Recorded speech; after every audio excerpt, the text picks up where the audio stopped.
ونصلي على رسوله الكريم. أما بعد فأعوذ بالله من الشيطان الرجيم. بسم الله الرحمن الرحيم.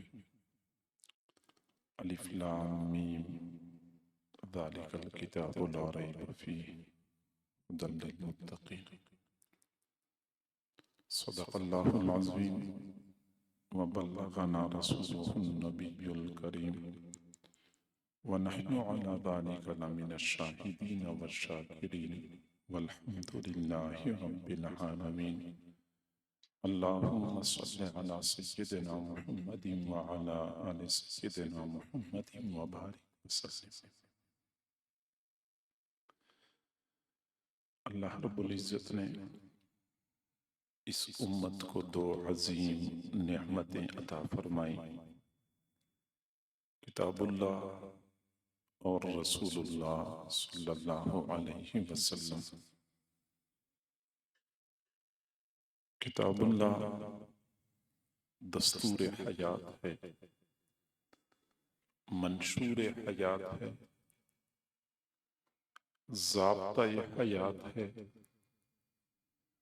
بلکہ سچی بات یہ ہے کہ انسانیت کے لیے آب حیات ہے۔ اور رسول اللہ صلی اللہ علیہ وسلم وہ پاکیزہ ہستی ہیں جنہوں نے انسانیت کے سامنے کتاب اللہ پہ عمل کر کے دکھانا تھا اور اپنا فریضہ پورا کر کے اپنے رب کے پاس تشریف لے گئے۔ کتاب اللہ وسلم یہ دونوں قیامت کے دن لوگوں کے حق میں شفاعت فرمائیں گے اور ان کی شفاعت کی بدولت لوگوں کو نجات نصیب ہوگی۔ تاہم شفاعت ان کے حق میں یہ فرمائیں گے جنہوں نے دنیا میں ان کے حقوق کو پہچان لیا اور ان کو پورا کرنے میں کوئی کسر نہیں چھوڑی۔ رسول اللہ صلی اللہ علیہ وسلم کے ہم پر کچھ حقوق ہیں جو آپ نے بارہا خطبہ سے اور واعظین سے سنے ہوں گے۔ میں نے اس نشست میں قرآن مجید کے حقوق کا تذکرہ کرنا ہے کہ ایک مسلمان ہونے کے ناطے قرآن مجید کا ہم پر کیا حق ہے جس کو ہم ادا کر لیں اور قیامت کے دن قرآن مجید ہمارے حق میں سفارشی بن جائے۔ یہ بات یاد رکھیں کہ جو لوگ اس دنیا میں قرآن مجید کے حقوق کو نہیں پہچانتے، نہیں ادا کرتے، تو قیامت کے دن قرآن مجید اپنے حق کا مطالبہ کرے گا۔ بخاری شریف کی ایک روایت ہے، حضور صلی اللہ علیہ وسلم نے ایک لمبی حدیث میں قیامت کے دن کے احوال کا تذکرہ فرمایا۔ تو ان میں سے آخری حصہ جو میں آپ کے سامنے عرض کرنا چاہتا ہوں وہ یہ کہ حضور صلی اللہ علیہ وسلم فرماتے ہیں کہ میں اللہ کے سامنے سجدہ ریز ہو جاؤں گا اور میں اللہ تعالیٰ کی ایسی ثنا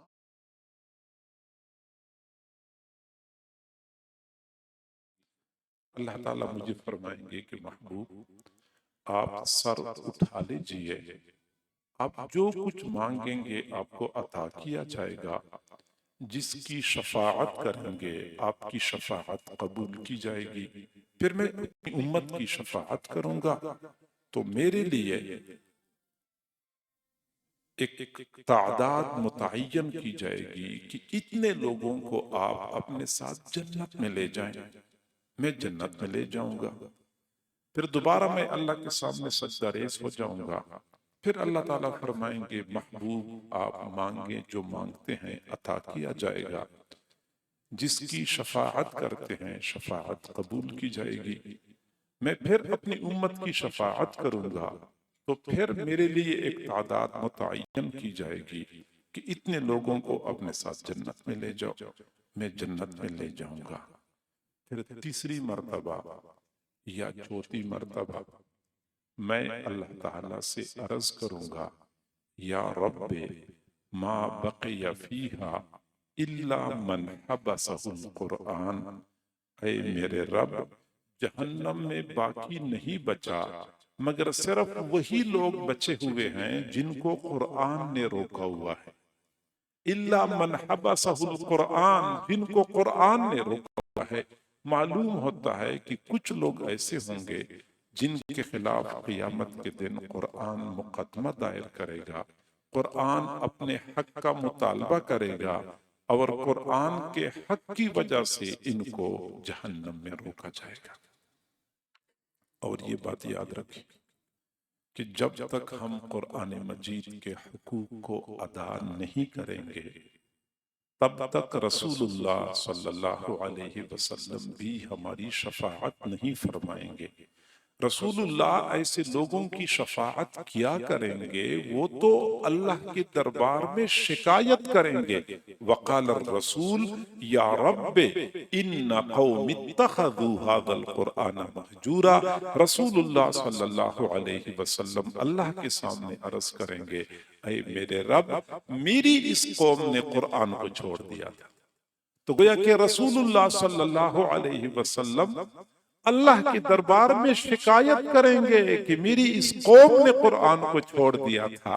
ہمیں چاہیے کہ آج ہم قرآن کے حقوق کو پہچان لیں، ادا کر لیں، تاکہ قیامت کے دن قرآن بھی ہمارا سفارشی ہو اور رسول اللہ صلی اللہ علیہ وسلم بھی ہمارے سفارشی ہوں۔ قرآن مجید کے ہم پر چند ایک حقوق ہیں۔ سب سے پہلا حق کہ ہم قرآن پر ایمان لائیں۔ یا ایھا الذین آمنوا آمنوا باللہ ورسولہ والکتاب الذی نزل علی رسولہ، اللہ پر ایمان لاؤ، رسول اللہ پر ایمان لاؤ، اور وہ کتاب جو رسول اللہ پر نازل ہو چکی ہے اس کتاب پر ایمان لاؤ۔ تو کتاب اللہ پر ایمان لانا یہ کتاب اللہ کا ہم پر پہلا حق ہے۔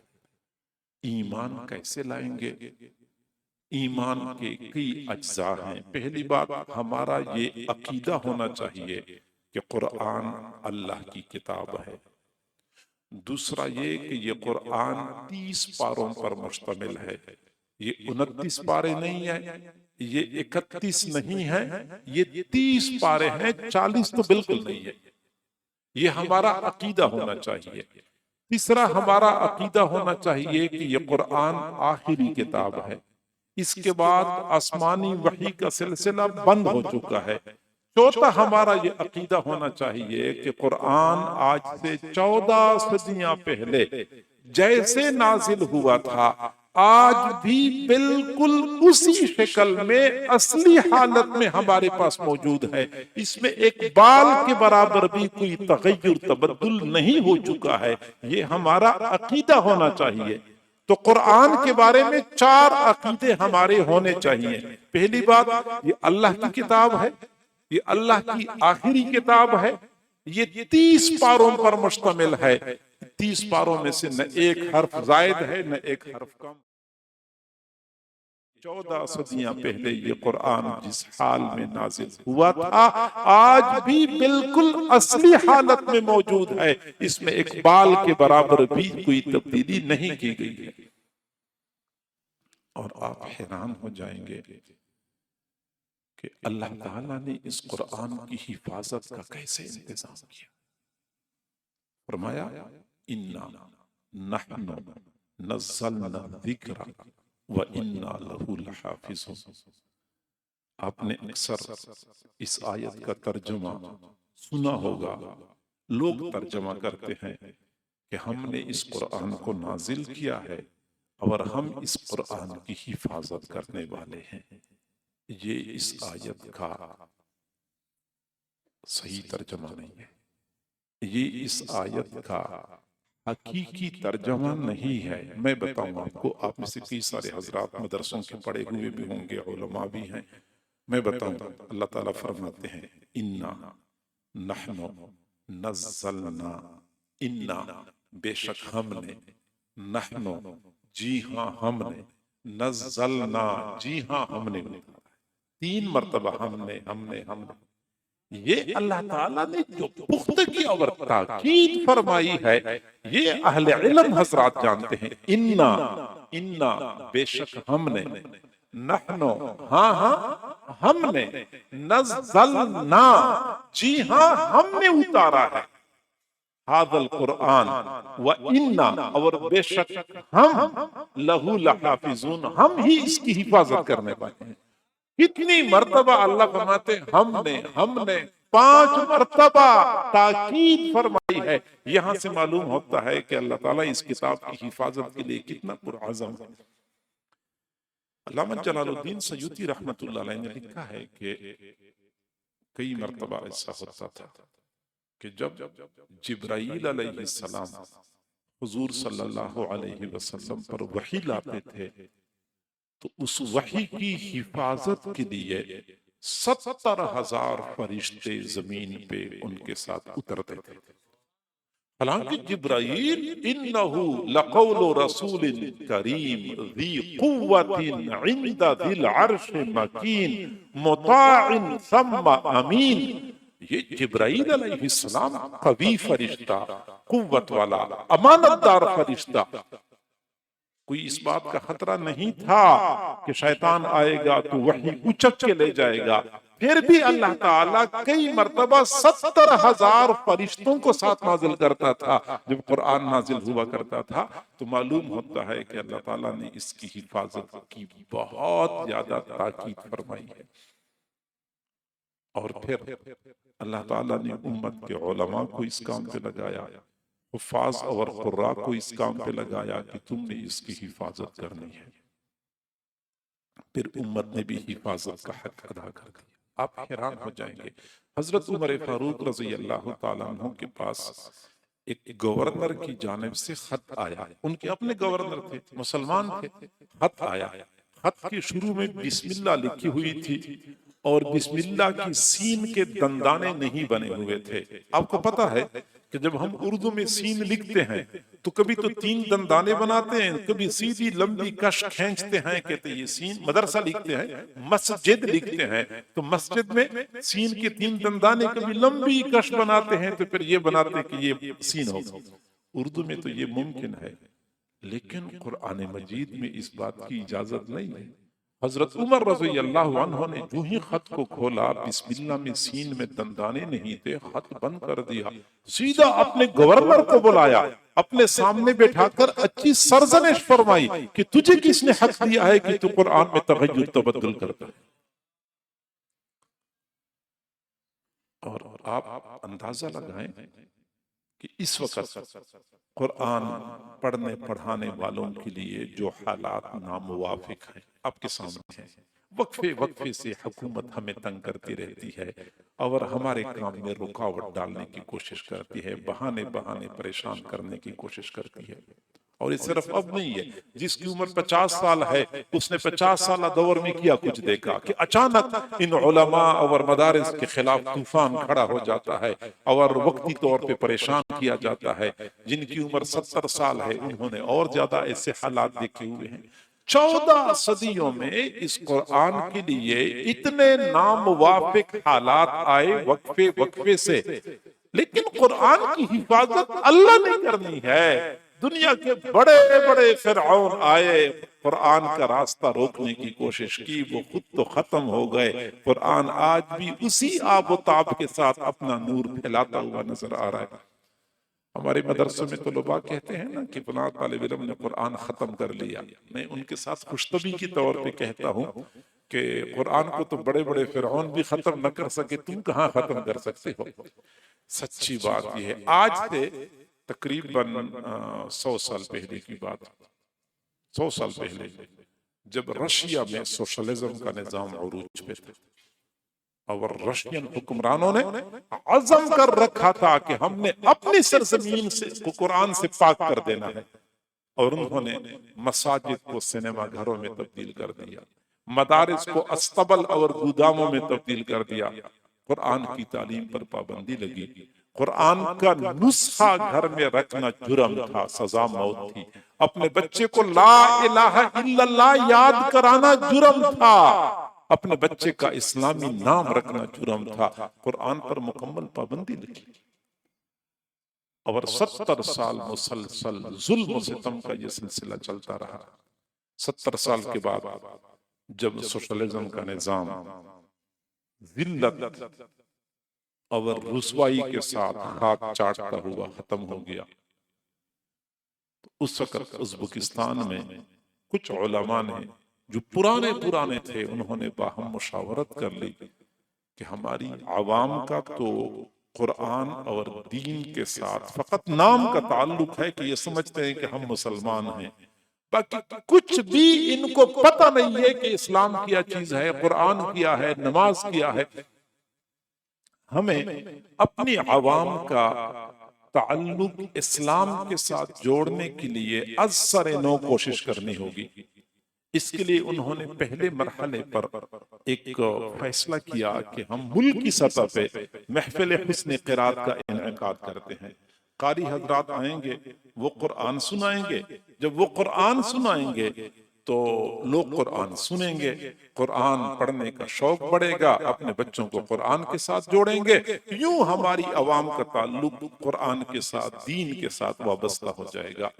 اس مقصد کے لیے انہوں نے پورے ملک میں اعلانات کروائے کہ فلاں جگہ پہ، فلاں مقام پہ محفل حسن قرات ہوگی، اور یہ 3 دن تک یہ محفل چلتی رہے گی۔ پورے ملک میں جہاں کہیں قاری حضرات موجود ہیں تو وہ اپنے نام لکھوا لیں تاکہ ان کو قرآن سنانے کا موقع دیا جائے۔ اور جب وہ دن آ پہنچا اور دور دراز کے شہروں سے لوگ قرآن سننے کے لیے آئے تھے، اور پورے پنڈال میں قدم رکھنے کی جگہ نہیں تھی، اسٹیج سیکٹری آیا اور اس نے اعلان کر کے دنیا کو حیران کر دیا۔ اسٹیج سیکٹری نے کہا کہ ہم نے جب اس تقریب کا انعقاد کیا، اس وقت ہمارا یہ خیال تھا کہ پورے ازبکستان میں 100 یا 150 قاری ہوں گے، 3 دن میں ہم ان کو قرآن سنانے کا موقع دے دیں گے، وہ قرآن سنائیں گے اور یہ مجلس ختم ہو جائے گی۔ اور لیکن ہم یہ اعلان کر رہے ہیں کہ اب تک جن قراء کے نام ہمارے پاس پہنچ چکے ہیں ان کی تعداد 8000 ہے، مزید نام آ رہے ہیں، ہم معذرت چاہتے ہیں کہ ہم سارے قراء کو قرآن سنانے کا موقع نہیں دے سکتے۔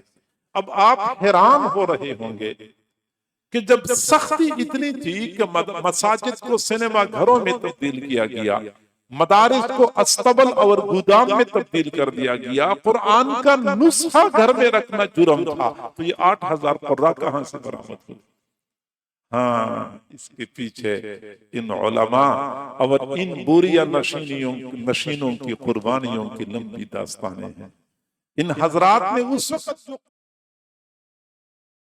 انسانیت اس کی نظیر پیش کرنے سے قاصر ہے، قراء علماء کو پتہ چل گیا کہ اب مساجد اور مدارس میں تعلیم و تعلم کا کام کرنا ممکن نہیں رہا، چنانچہ انہوں نے مساجد چھوڑ دی، مدارس چھوڑ دیے، لیکن کام نہیں چھوڑا۔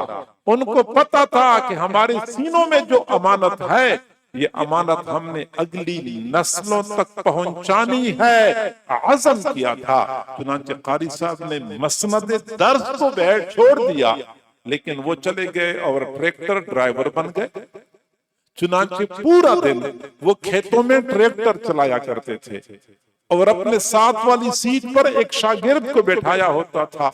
لوگ سمجھتے تھے کہ ڈرائیور صاحب اپنے شاگرد کو ٹریکٹر ڈرائیونگ سکھا رہے ہیں، وہ محض ایک بہانہ تھا۔ حقیقت میں قاری صاحب اپنے سینے کی امانت ایک ایک آیت کی صورت میں اس کے سینے میں منتقل کر رہے ہوتے تھے۔ قاری صاحب درزی بن گئے، دائیں طرف شاگرد بیٹھے ہوئے ہیں، بائیں طرف شاگرد بیٹھا ہوا ہے۔ لوگ سمجھتے تھے کہ قاری صاحب اپنے شاگردوں کو سلائی سکھا رہے ہیں، وہ تو صرف ایک بہانہ ہوتا تھا، اصل میں تو قاری صاحب اپنے سینے کی امانت شاگردوں کے سینے میں منتقل کر رہے ہوتے تھے۔ اس طریقے سے ان لوگوں نے نہ صرف یہ کہ قرآن کی حفاظت کی، بلکہ اگلی نسلوں تک پہنچانے کا بھی حق ادا کر دیا۔ ہمارا یہ عقیدہ ہونا چاہیے کہ قرآن اللہ کی کتاب ہے، قرآن اللہ کی آخری کتاب ہے، قرآن 30 پاروں پر مشتمل ہے، یہ 29 نہیں ہے اور یہ 31 نہیں ہے، 40 تو بالکل نہیں ہے۔ اور اس کے علاوہ ہمارا یہ عقیدہ ہونا چاہیے کہ آج سے 14 صدیاں پہلے یہ قرآن جیسے اترا تھا آج بھی اصلی حالت میں موجود ہے، ایک بال کے برابر بھی کوئی تغیر تبدل نہیں ہو چکا ہے۔ یہ قرآن کا ہم پر پہلا حق ہے کہ ہم قرآن پر ایمان لائیں۔ قرآن کا ہم پر دوسرا حق یہ ہے کہ ہم اس کی تلاوت کریں۔ الذین آتیناہم الکتاب یتلونہ حق تلاوتہ اولئک یؤمنون بہ، جن کو ہم نے کتاب دی ہے اور وہ کتاب کی تلاوت کرتے ہیں جیسا کہ تلاوت کا حق ہے، حقیقت میں یہی لوگ ایمان لانے والے ہیں۔ ایمان کا تقاضا یہ ہے کہ قرآن کی تلاوت کریں جیسا کہ تلاوت کا حق ہے۔ حق کتنا ہے؟ ایک تو معیار کو دیکھنا ہوتا ہے اور ایک مقدار کو دیکھنا ہوتا ہے، دونوں چیزوں میں خیال کرنا ہوتا ہے۔ قرآن کی تلاوت معیار کیا ہونا چاہیے، مقدار کیا ہونی چاہیے، دونوں چیزیں شریعت کی جانب سے متعین ہیں۔ معیار تو یہ ہے، آپ کو پتہ ہونا چاہیے کہ جبرائیل علیہ السلام نے حضور صلی اللہ علیہ وسلم کے سامنے قرآن مجید کے ایک ایک لفظ کی تلاوت فرمائی۔ آپ صلی اللہ علیہ وسلم نے اس تلاوت کو سنا، تلاوت فرمائی، صحابہ کرام نے اس انداز کو، اس طرز کو یاد کر لیا، اپنے شاگردوں کے سامنے اسی طرز اسی انداز سے قرآن کی تلاوت فرمائی، پھر شاگردوں نے اپنے شاگردوں کے سامنے اسی طرز اسی انداز سے قرآن کی تلاوت فرمائی۔ آج بھی قراء حضرات متصل سند کے ساتھ قرآن مجید کی تلاوت کو وہی انداز اختیار کرتے ہیں جو حضور صلی اللہ علیہ وسلم نے صحابہ کرام کے سامنے اختیار کیا ہوا تھا۔ تو یہ جو ہم مجہول طریقے سے پڑھتے ہیں، نہ مخارج کا پتہ، نہ صفات کا پتہ، نہ شد مد کا پتہ، نہ ادغام اخفاء کا پتہ، یقیناً ہم محبت میں اس طرح کرتے ہیں۔ میں آپ کو کبھی نہیں کہتا کہ آپ فوراً قرآن کی تلاوت موقوف کر دیں، نہ کریں تلاوت، لیکن میں یہ ضرور کرتا ہوں، کہتا ہوں کہ آپ تلاوت بھی کرتے رہیں، ساتھ ساتھ پہلی فرصت میں مسجد کے امام، مدرسے کے قاری سے رابطہ کر لیں، ان کے سامنے بیٹھ کے ان کو اپنی تلاوت سنائیں کہ میں اس طریقے سے تلاوت کرتا ہوں۔ اگر وہ کہہ دے کہ ہاں آپ ٹھیک تلاوت کرتے ہیں تو مطمئن ہو جائیں، اگر وہ کہہ دے کہ نہیں درستگی کی ضرورت ہے، پھر شرمانے کی ضرورت نہیں ہے، جھجکنے کی ضرورت نہیں ہے، تاخیر کی گنجائش نہیں ہے، اولین فرصت میں قاری صاحب کے پاس بیٹھ کے اپنا قرآن درست کر لیں۔ یتلونہ حق تلاوتہ، جیسے تلاوت کا حق ہے ایسی تلاوت کرنی چاہیے جیسے تلاوت کا حق ہے۔ لہذا آپ کو چاہیے، ہمیں چاہیے کہ ہم ایک تو درست طریقے سے تلاوت کریں۔ صحابی کا قول ہے، بعض لوگ تو مرفوع حدیث کے طور پہ نقل کرتے ہیں، حالانکہ یہ مرفوع حدیث نہیں، کسی صحابی کا قول ہے کہ رب قارئ للقرآن یقرأ القرآن والقرآن یلعنہ، قرآن کی بہت سارے قرآن کی تلاوت کرنے والے بہت سارے لوگ ایسے ہیں، وہ قرآن کی تلاوت کر رہے ہوتے ہیں، قرآن ان پر لعنت بھیج رہا ہوتا ہے، وہ تلاوت کر رہے ہوتے ہیں، قرآن ان پر لعنت بھیج رہا ہوتا ہے۔ تو ایسا تو نہ ہو کہ ہم بھی اسی طرح غلطی کا ارتکاب کرنے والے ہوں، تو پہلی فرصت میں اپنے قرآن کی تلاوت کو درست کر۔ یہ تو ہے معیار، مقدار کتنی ہونی چاہیے؟ تو امام ابو حنیفہ رحمۃ اللہ علیہ کی طرف ایک قول منسوب ہے، وہ فرماتے ہیں کہ پورے سال میں کم از کم 2 مرتبہ الحمد سے لے کے والناس تک پورا قرآن ختم کرنا، یہ قرآن کا ہم پر حق ہے، سال میں 2 مرتبہ پڑھنا چاہیے۔ تو پہلا حق ہم قرآن پر ایمان لائیں، دوسرا حق ہم قرآن کی تلاوت کریں، تیسرا حق یہ ہے کہ ہم قرآن کو یاد کریں۔ کتنا یاد کریں؟ اتنا قرآن یاد کر لیں کہ جس تلاوت کی بنیاد پہ ہم روزانہ 5 نمازیں مسنون قراءت کے ساتھ پڑھ سکیں، اتنا قرآن یاد کرنا ہر مسلمان پر واجب ہے۔ مسنون قراءت کے ساتھ 5 نمازیں ہم ادا کر سکیں، اتنا قرآن یاد کرنا ہر مسلمان پر واجب ہے۔ البتہ پورا قرآن یاد کرنا یہ مستحب ہے، واجب نہیں ہے۔ لہٰذا اگر ہم اپنے بچوں کو پورا قرآن یاد کرواتے ہیں بہت اچھی بات ہے، لیکن واجب نہیں ہے۔ ہاں، ایک بات اور سمجھ لیں کہ قرآن یاد کرنا تو مستحب ہے، قرآن یاد کرنے کے بعد اس کو یاد رکھنا واجب ہو جاتا ہے۔ حضور صلی اللہ علیہ وسلم فرماتے ہیں کہ میری اوپر میری امت کے گناہ پیش کیے گئے تو میں نے سب سے بڑا گناہ یہ دیکھا کہ کسی بندے نے پورا قرآن یاد کیا، ایک سورت یاد کی یا ایک آیت یاد کر لی اور غفلت کرتے ہوئے اس نے اس کو بھلا دیا، یہ سب سے بڑا گناہ میری امت کا میرے سامنے پیش کیا گیا۔ تو یہ بہت بڑا گناہ ہے۔ ہم کئی مرتبہ اپنے بچوں کو حافظ تو بنا دیتے ہیں، لیکن حافظ کے بعد فوراً مسجد سے نکالتے ہیں، مدرسے سے نکالتے ہیں، کالج میں، اسکول میں، دکان میں، وہاں ان کو لگا دیتے ہیں۔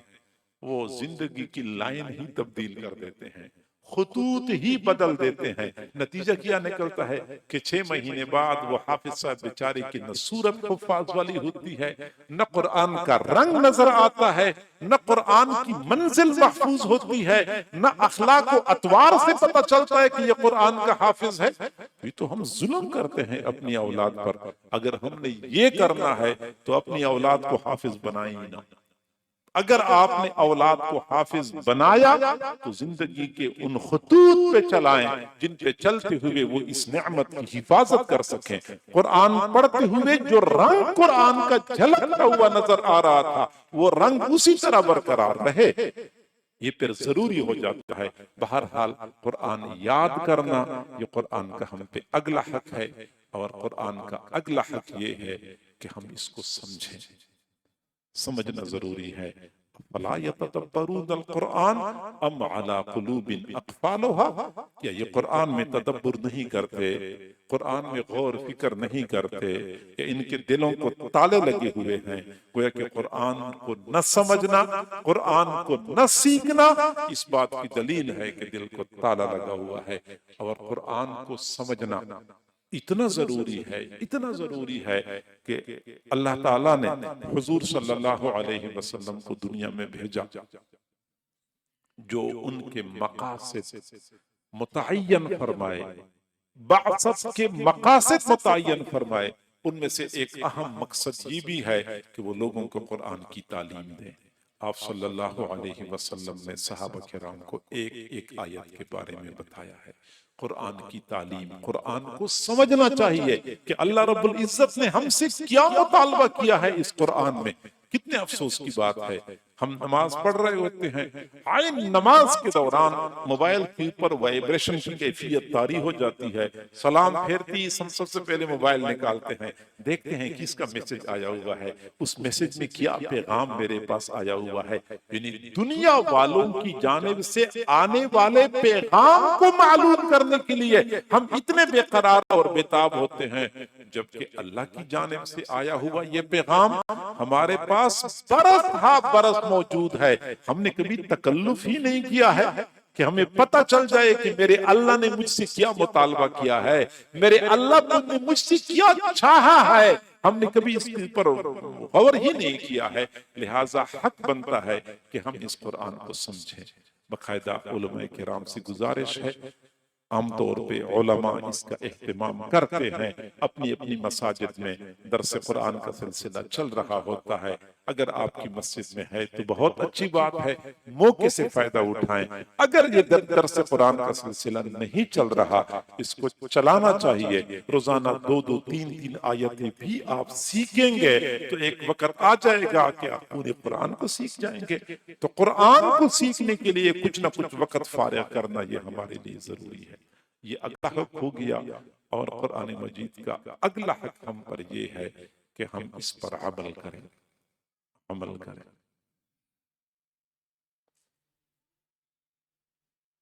جی ہاں، قرآن عمل کی کتاب ہے۔ قرآن وہ کتاب ہے جس کو پڑھنا عبادت ہے، جس کا پڑھانا عبادت ہے، جس کو سیکھنا عبادت ہے، جس کی طرف دیکھنا عبادت ہے۔ لیکن قرآن کے نزول کا اصل مقصد کہ قرآن پہ عمل کیا جائے، عمل کی کتاب ہے۔ اور حضرات صحابہ کرام نے عمل کر کے دکھایا تھا۔ حضرت سودا رضی اللہ تعالی عنہ حضور صلی اللہ علیہ وسلم کی زوجہ ہے۔ قرآن مجید میں اللہ تعالیٰ نے فرمایا وَقَرْنَ فِي بُيُوتِكُنَّ، خواتین کو حکم دیا ہے کہ تم گھروں میں قرار پکڑ لو، اپنی گھر سے بنا ضرورت باہر نہ نکلا کرو، اپنے حسن کے جلوے دوسرے لوگوں کو نہ دیکھا کرو۔ یہ قرآن مجید میں اللہ رب العزت نے فرمایا خواتین کو کہ گھروں میں قرار پکڑ لو۔ حضرت سودا رضی اللہ تعالی عنہ حضور صلی اللہ علیہ وسلم کی وفات کے بعد ایک چھوٹے سے حجرے میں رہا کرتی تھی، حجرے سے باہر نہیں نکلتی تھی۔ کسی نے کہا الا تحجین وتعتمرین، جیسے عام لوگ حج اور عمرہ کرتے ہیں، آپ حج اور عمرہ کیوں نہیں کرتی؟ مدینہ منورہ مکہ مکرمہ سے زیادہ دور تو نہیں ہے، آپ آسانی سے حج اور عمرہ کر سکتی ہیں۔ حضرت سودا رضی اللہ تعالی عنہ نے فرمایا قد حججت واعتمرت مع النبی صلی اللہ علیہ وسلم، میں نے حضور صلی اللہ علیہ وسلم کی معیت میں حج کیا تھا، حج کے ساتھ میں نے عمرہ بھی کیا تھا۔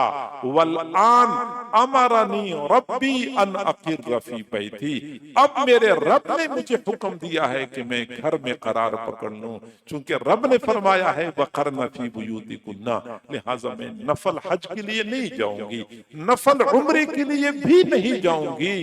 ارے کرنے والا صحابی کہتا ہے کہ واللہ قسم ہے خدا کی ما خرجت من باب حجرتها حتی اخرجت جنازتها، حضرت سودا رضی اللہ تعالی عنہ اپنے حجرے کے دروازے سے باہر نہیں نکلی یہاں تک کہ ان کا جنازہ نکال دیا نہیں نکلی۔ اللہ نے فرمایا ہے وَقَرْنَ فِي بُيُوتِكُنَّ، گھروں میں قرار پکڑ لو۔ عمل بالقرآن، یہ قرآن کا ہم پہ اگلا حق ہے۔ اپنی ذات میں قرآن پہ عمل کریں، اپنے گھر میں قرآن پر عمل کا ماحول بنائیں۔ بلکہ میں اگلی بات عرض کروں کہ ملکی سطح پہ قرآن کو بطور نظام کے نافذ کرنے میں اپنا کردار ادا کریں۔ ہم نتائج کے مکلف نہیں ہیں، ہم اپنی ذات تک کوشش کرنے کے مکلف ہیں۔ ہم اتنی کوشش کر لیا کریں کہ جو شخصیات، جو جماعتیں قرآن کے نظام کی بات کرتی ہیں، ہم ان کے دست و بازو بنیں جتنا ہم کر سکتے ہیں کہ قرآن بطور نظام کی اس ملک میں نافذ ہو جائے۔ یہ قرآن کا ہم پہ حق ہے، اور قرآن کا اگلا حق یہ ہے کہ ہم اس کی تعظیم کریں، اس کا احترام کریں۔ حضرت اکرمہ رضی اللہ عنہ کے بارے میں آتا ہے کانا یأخذ المصحف ویضع علی عینیہ ویقبلہ ویقول ھذا منشور ربی ھذا منشور ربی۔ حضرت اکرمہ رضی اللہ عنہ صحابی رسول ہیں، قرآن مجید کو اٹھاتے تھے، آنکھوں پہ رکھتے تھے، بوسہ لیتے تھے، فرمایا کرتے تھے میرے رب کا منشور ہے، میرے رب کا منشور ہے۔ یہ قرآن کی تعظیم ہے۔ قرآن کی انگریزی کی کتاب نہیں کہ اس طرح ایک دوسرے کو دیتے رہیں۔ قرآن بندہ اٹھاتا ہے تو پتہ چلنا چاہیے کہ بندے کے دل میں قرآن کا احترام ہے، رکھتا ہے تو پتہ چلنا چاہیے کہ دل میں قرآن کا احترام ہے۔ ایسی کیفیت ہونی چاہیے، قرآن کی تعظیم کرنی چاہیے۔ قرآن کی تعظیم یہ بھی ہے کہ قرآن ناقص کاغذ پر، ناقص جلدوں کے ساتھ مجلد نہ کیا جائے، ناقص کاغذ پر نہ چھپوایا جائے۔ وہ تو آپ کو پتا ہے نا، پاکستانی قانون ہے، پتہ نہیں 68 گرام ہے یا 70 گرام سے کم کاغذ پر اگر قرآن چھپوایا جائے تو وہ موجب مؤاخذہ ہے، قانوناً یہ جرم ہے کہ قرآن کو ناقص کاغذ پر چھپوایا جائے۔ یہ قرآن کی تعظیم ہے، عمدہ کاغذ پر چھپوانا چاہیے، خوبصورت جلدوں کے ساتھ قرآن کو مجلد کرنا چاہیے۔ اب اس میں ہم کیا کر سکتے ہیں؟ آپ جب بھی دکان پہ جاتے ہیں اپنے بچے کے لیے قرآن پاک کا نسخہ لاتے ہیں تو دکاندار کو کہہ دیا کرو جو سب سے معیاری نسخہ ہے، سب سے خوبصورت نسخہ ہے، سب سے اچھی جلدوں والا ہے، وہ مجھے دے دو۔ ان لوگوں کی حوصلہ افزائی کریں جو قرآن اچھے کاغذ پر چھپواتے ہیں، اچھی جلدوں کے ساتھ مجلد کرتے ہیں، اور ان چھاپا خانوں کی حوصلہ شکنی کریں جو ناقص کاغذ پر ناقص جلدوں کے ساتھ قرآن کو مجلد کرتے ہیں۔ یہ قرآن کی تعظیم کا حصہ ہے۔ حضرت عمر رضی اللہ عنہ کے پاس ایک آدمی آیا، اس نے قرآن پاک کا چھوٹا سا نسخہ پیش کر دیا۔ حضرت عمر نے پوچھا ما ہذا، یہ کیا ہے؟ اس نے کہا ھذا القرآن کلہ، یہ سارا کے سارا قرآن ہے۔ فغضب عمر، عمر غضبناک ہو گئے، وضربہ بالدرہ، اس کو کوڑا مارا، وقال عظموا کتاب اللہ، کتاب اللہ کی تعظیم کیا کرو۔ کوڑا مارا ایک بندے کو، چھوٹی لکائی پر لکھا ہوا قرآن، باریک کاغذ پر لکھا ہوا قرآن تھا، حضرت عمر نے کوڑا مارا، فرمایا عظموا کتاب اللہ، کتاب اللہ کی تعظیم کیا کرو۔ یہ بھی قرآن کا ہم پہ حق ہے۔ قرآن کا یہ بھی حق ہے کہ جس الماری میں قرآن رکھا جاتا ہے وہ خوبصورت الماری ہو، جس تپائی اور ڈیسک پر ہم قرآن رکھتے ہیں وہ عمدہ اور خوبصورت ہو۔ لیکن میں معذرت کے ساتھ عرض کرتا ہوں کہ آج کبھی دکان پہ جائیں نا جہاں جوتیوں کی دکان ہوتی ہے، وہ جوتیوں کی دکان پہ جوتیوں کے ریکس جو بنے ہوتے ہیں کتنے عمدہ اور معیاری ہوتے ہیں، اور مسجد میں قرآن رکھنے کے لیے جو تپائی بنوائی جاتی ہے، ہم میں نہیں ضرورت کہ لکڑی کالی ہے یا سفید ہے، اس میں کوئی گرا وغیرہ ہے یا نہیں ہے، اور کاریگر معیاری ہے یا ناقص ہے۔ سب سے ناقص کاریگر سے ہم قرآن پاک کی تپائیاں بنواتے ہیں۔ اپنے گھر کے لیے بیت الخلاء کا دروازہ بنوانا ہوتا ہے تو پہلے مستری سے پوچھتے ہیں کہ مختلف ڈیزائن مجھے دکھا دو، ڈیزائن دکھا دو، پھر اچھی لکڑی آج کل کون سی دستیاب ہے، لکڑی میں کوئی داغ نہیں ہونا چاہیے، کوئی گرا نہیں ہونے چاہیے، کالے کالے نشانات نہیں ہونے چاہیے۔ وہ بیت الخلاء کا دروازہ بنانے کے لیے ہم اس قدر اہتمام کرتے ہیں، اور مسجدوں کے اندر مدارس میں جو قرآن رکھنے کے لیے تپائیاں بنوائی جاتی ہیں، پھر ہم اندازہ کر لینا کہ ہمارے دل میں قرآن کی عظمت کتنی ہے۔ ہم میں سے ہر بندہ یہ فیصلہ کر سکتا ہے کہ دل میں کتنی عظمت ہے۔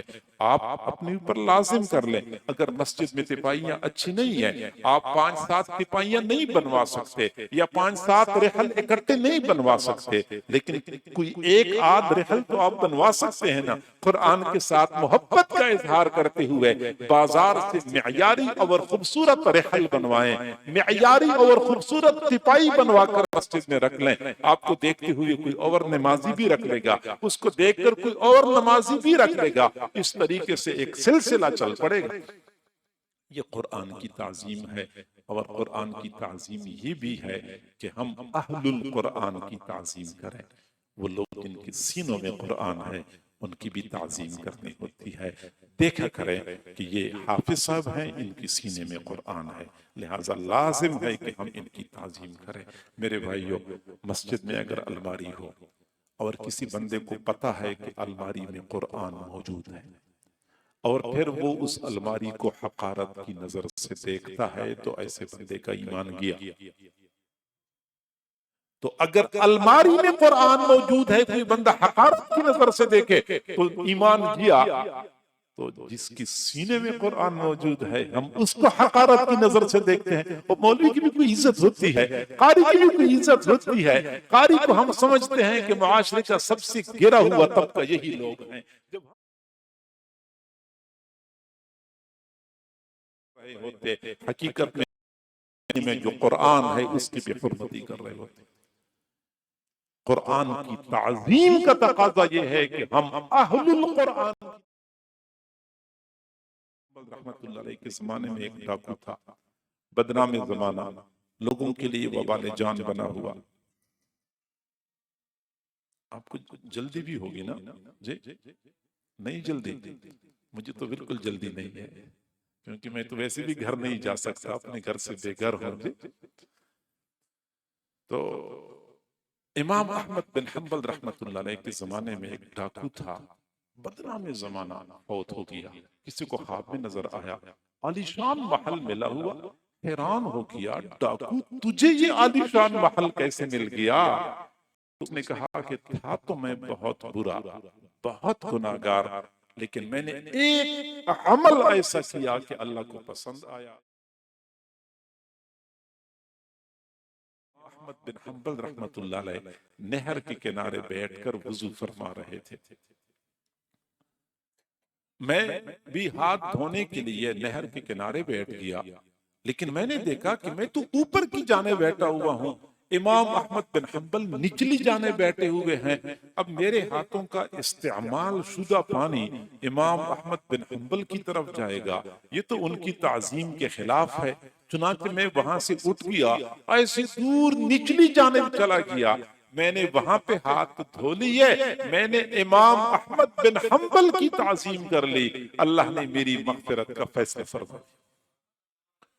جی ہاں، اہل القرآن کی تعظیم کریں، آپ پر سعادت کے دروازے کھل جائیں گے۔ اگر آپ نے اہل القرآن کی بے حرمتی کی تو پھر بندے کے اوپر شقاوت کے دروازے کھل جاتے ہیں۔ اللہ تعالی ہمیں شقاوت سے محفوظ فرمائے۔ یہ قرآن کا ہم پر اگلا حق ہے، آخری حق یہ ہے کہ ہم قرآن اگلی نسلوں تک پہنچانے میں اپنا کردار ادا کرے۔ بلغوا عنی ولو آیہ، تم میری طرف سے پہنچاؤ، اگرچہ ایک آیت ہی کیوں نہ ہو۔ ہر مسلمان کا یہ مذہبی فریضہ ہے کہ اگلی نسلوں تک قرآن پہنچائے۔